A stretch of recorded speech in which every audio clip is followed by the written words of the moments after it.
மாண்புமிகு திராவிட நாயகன் கழகத் தலைவர் தமிழ்நாடு முதலமைச்சர் அவர்கள் இன்று இந்தியாவில் ஜனநாயகத்தின் ஒரு மிகப்பெரிய பாதுகாவலராக திகழும் நமது முதலமைச்சர் அவர்களின் முன்னெடுப்பில் தமிழ்நாட்டுக்கு மட்டுமல்லாமல் ஏறத்தாழ ஒரு 7 மாநிலங்களில் மிகப்பெரிய அளவுக்கு இந்த டீலிமிட்டேஷனால தொகுதி மறுசீரமைப்பினால வரக்கூடிய பாதகங்களை குறித்து கலந்துரையாடி அதற்கு நல்ல ஒரு தீர்வு காணும் ஒரு நிகழ்வுக்காக ஒரு கூட்டத்தை நடத்த வேண்டும் என்பதற்காக அந்த கூட்டத்தில் அனைத்து தரப்பு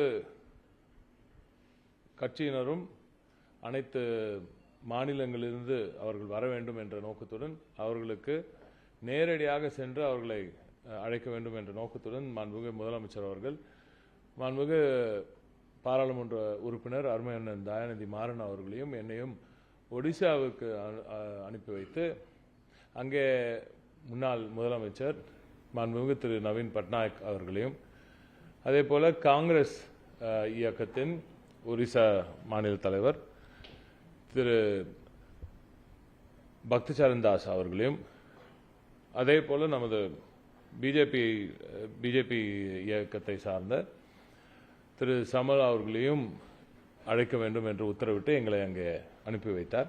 இன்று நாங்கள் இங்கு நேரில் சென்று திரு நவீன் பட்நாயக் அவர்களையும் பக்திச்சரண் தாஸ் அவர்களையும் சந்திக்க முடிந்தது. அவர்களை சந்தித்து நேரடியாக கடிதங்களை வழங்கி இந்த கூட்டத்துக்கு நீங்கள் நிச்சயமாக வர வேண்டும், தமிழகத்தைப் போலவே ஒடிசா மாநிலமும் இதனால் பாதிக்கப்படும் என்று எடுத்துரைத்தோம்.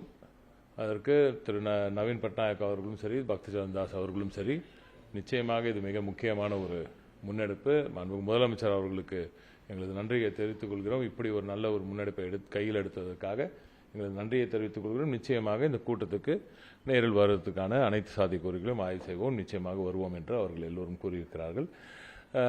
அதே போல இவர் நம்ம பிஜேபி பிரசிடண்ட் அவர் மீட் பண்ண முடியல, எனவே அவருக்கு நேரடியாக அவரது தொலைபேசியில் அந்த அழைப்பிதழையும் வழங்கியிருக்கிறோம். உங்களது இது எந்த ஒரு இயக்க சார்ந்த ஒரு விடயம் அல்ல, அனைத்து தரப்பினருக்குமான பிரச்சனை, உங்க மாநிலத்துக்கான பிரச்சனை என்று எல்லோரிடமும் கூறியிருக்கிறோம். அவர்கள் எல்லோரும் நிச்சயமாக வருவார்கள் என்று நம்புகிறோம்.